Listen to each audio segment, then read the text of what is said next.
Bonjour, mon nom est Clifford Matthews pour Ciné Techno et voici ma critique du jeu PD3, maintenant disponible sur la PS5.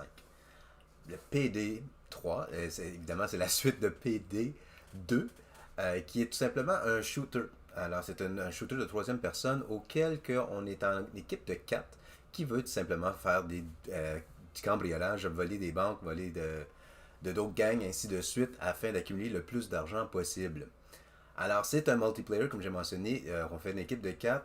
Si on n'est pas en ligne, on peut certainement faire une équipe de 4 avec 3 autres bots, mais c'est certainement un jeu qu'on apprécie davantage en jouant avec 3 de nos meilleurs amis, parce que la communication, puis la coopération, la collaboration même qu'on fait ensemble facilite le tout et qui rend le jeu encore plus agréable. En même temps, ça donne un fait qu'on peut le rejouer plus souvent pour les différentes missions, ainsi de suite.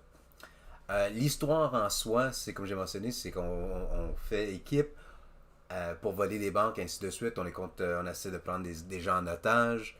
Alors, si jamais que si tu veux vivre une expérience cinématographique de faire des heists, si tu veux, c'est un jeu pour toi.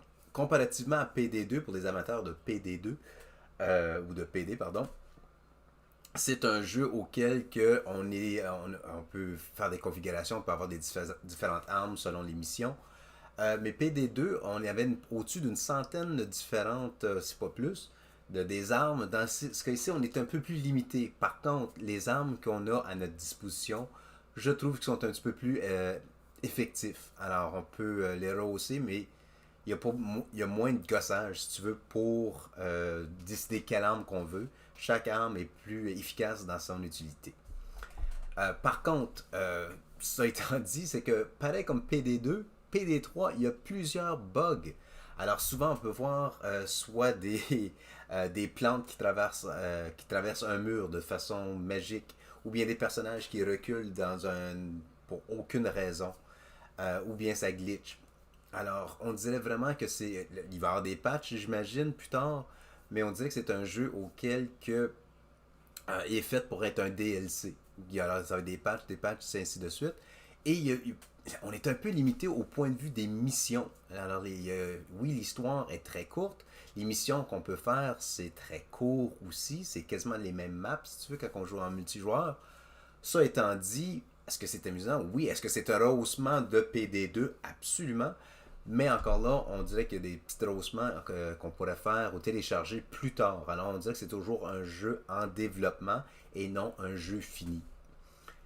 Cependant, la musique de la trame sonore de ce jeu est très captivant. Parce que selon le jeu, je vais donner un exemple, quand on commence le jeu, la musique est très serein. Alors tout est calme, tout va bien. Puis là, tout d'un coup, on rentre dans une banque. Puis là, notre mission, c'est tout simplement aller dans le coffre-fort.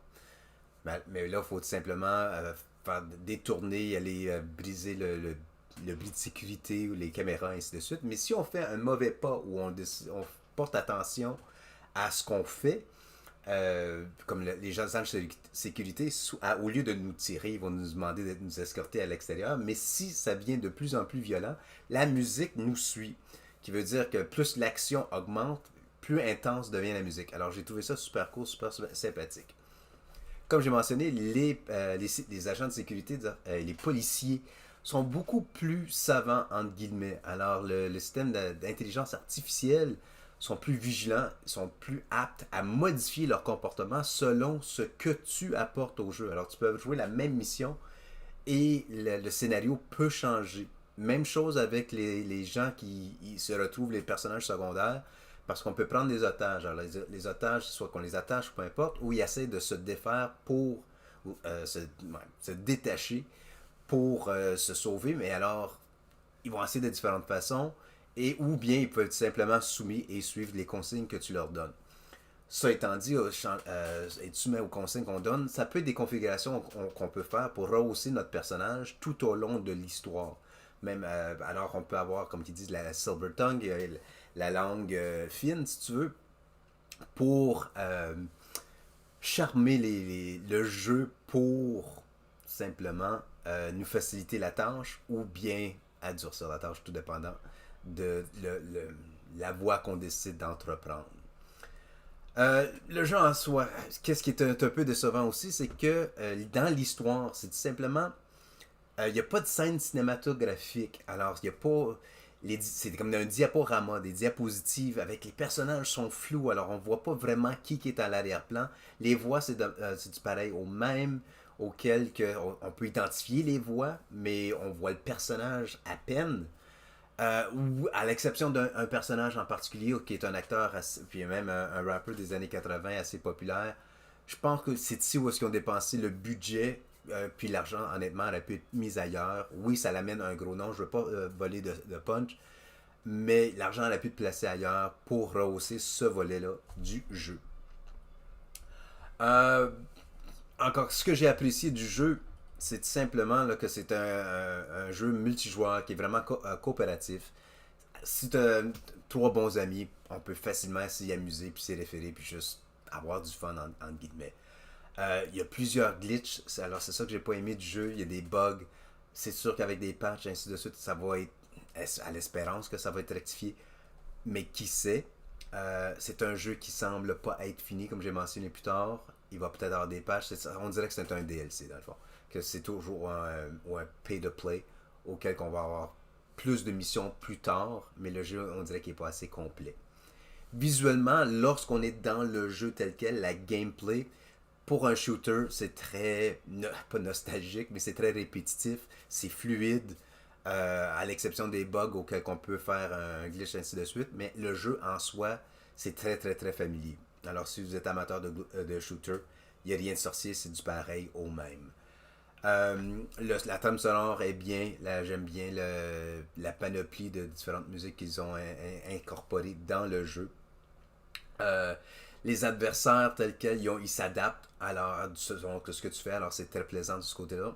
Alors que s'ils donnent un fait qu'on peut le rejouer à plusieurs reprises, puis pas avoir à faire face à la même situation, au même scénario à chaque fois. L'histoire demeure la même, mais l'histoire change selon nos actions. Euh, c'est ça. Alors, techniquement, est-ce que j'aime le jeu? Je l'ai apprécié. Très amusant de jouer avec des collègues ou des amis en ligne. À la maison seul, ça l'empère un peu. Alors, c'est vraiment un jeu de société, entre guillemets. Mais amusant, oui. Longue durée, peut-être. Mais est-ce que je le suggère? C'est amusant. Alors, c'est à vous de choisir. Moi, encore une fois, c'est Clifford Matthews pour Ciné Techno. Voici ma critique. Merci et bonne soirée.